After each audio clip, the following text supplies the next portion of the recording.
xanım bizim intervyu bacarıqlarımızı inkişaf etdirməyimiz üçün sessiya keçirdi. Hansı ki, məncə onun sayəsində mən artıq Azərseldə bir təcrübə şansı qazandım.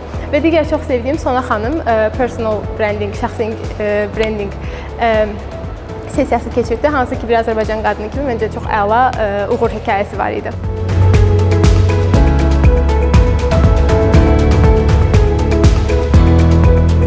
Təbii ki, hədəfim daha böyük şirkətlərdə, qlobal şirkətlərdə işləməkdir, amma günün sonunda yenə də öz vətənimə qayıdıb, öz vətənimdə olan şirkətlərin inkişafı üçün töhfə vermək istəyirəm.